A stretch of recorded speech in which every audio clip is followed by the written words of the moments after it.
إنما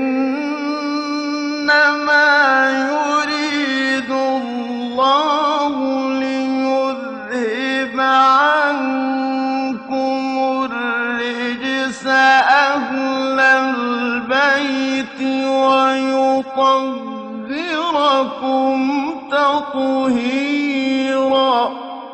السلام عليكم ورحمة الله وبركاته. بسم الله الرحمن الرحيم. الحمد لله رب العالمين، الحمد لله ولي الصالحين، والصلاة والسلام على المبعوث رحمة للعالمين، نبينا وإمامنا وحبيبنا وقرة عيننا محمد بن عبد الله وعلى آله وصحابته أجمعين. ما زال حديثنا متصلا في الكلام عن شخصيات من آل بيت النبي صلى الله عليه وسلم وصحبه، وحديثنا في هذه الليلة عن امرأة يقال لها أم أبيها،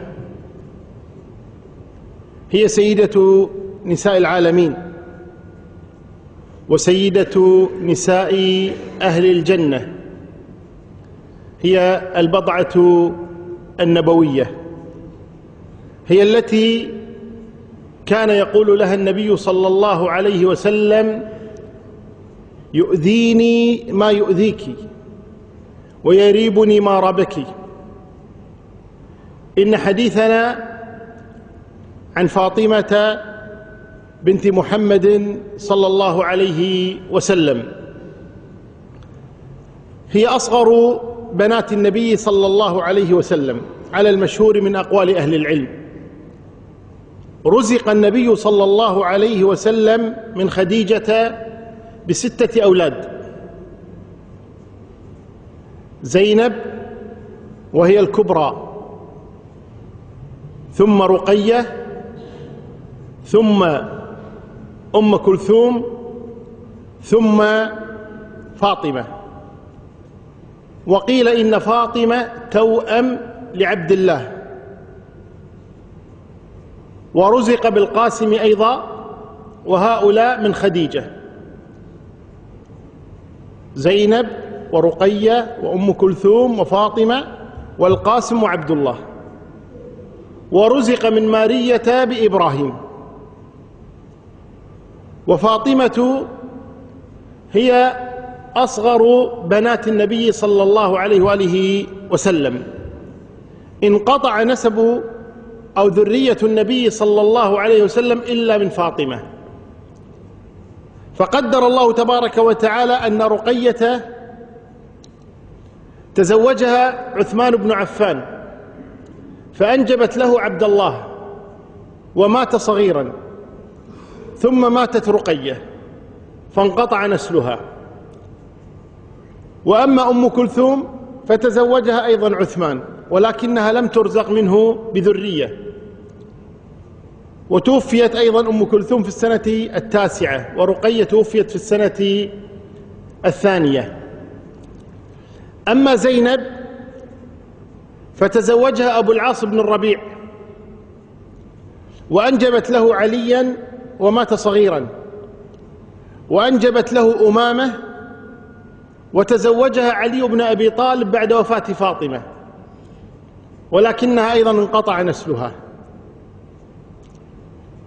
وأما أولاد النبي الذكور عبد الله والقاسم وإبراهيم فلم يبلغوا الحلم وماتوا صغارا. وفاطمة هي الوحيدة التي بقيت ذريتها، إذ تزوجها علي فأنجبت له 4 أولاد: أنجبت له الحسن وهو البكر، وأنجبت الحسين، ثم أنجبت زينب وأم كلثوم.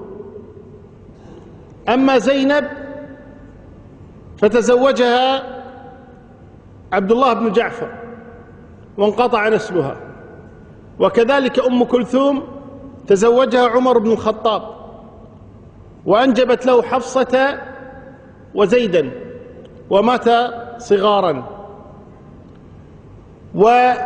أما الحسن والحسين فبقيت ذريتهما إلى يومنا هذا. فحديثنا اليوم عن أم الحسن، عن فاطمة بنت النبي صلى الله عليه وآله وسلم. فاطمة التي قالت عنها عائشة: ما رأيت أحدا أشبه برسول الله صلى الله عليه وسلم كلاما وحديثا من فاطمة. كانت إذا مشت لم تخطئ مشية رسول الله صلى الله عليه وآله وسلم. كان الرسول صلى الله عليه وسلم إذا دخل على فاطمة قامت له وقبلت بين عينيه ثم أجلسته في مكانها. وكانت فاطمة إذا دخلت على النبي صلى الله عليه وسلم قام إليها ثم قبل بين عينيها وأجلسها في مكانه صلوات ربي وسلامه عليه. كان يوما صلوات ربي وسلامه عليه في بيت عائشة، فدخلت عليه فاطمة وعلي، وكان على النبي كساء عباءة بشت، فنادى فاطمة وعليا فأدخلهما في الكساء، فاطمة عن يمينه وعلي عن شماله. ثم جاء الحسن والحسين فدخل في الكساء، ثم عمهم النبي صلى الله عليه وسلم بهذا الكساء، وقرأ عليهم قول الله تبارك وتعالى: إنما يريد الله ليذهب عنكم الرجس أهل البيت ويطهركم تطهيرا.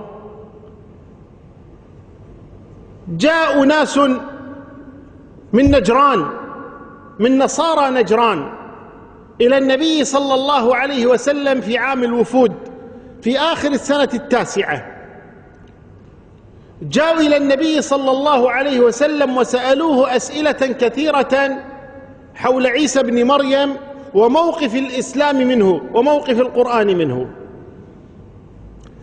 فنزل فيهم قول الله تبارك وتعالى: إن الله اصطفى آدم ونوحا وآل إبراهيم وآل عمران على العالمين. الآيات من سورة آل عمران التي تبين موقف الإسلام وموقف القرآن من عيسى بن مريم صلوات ربي وسلامه عليه.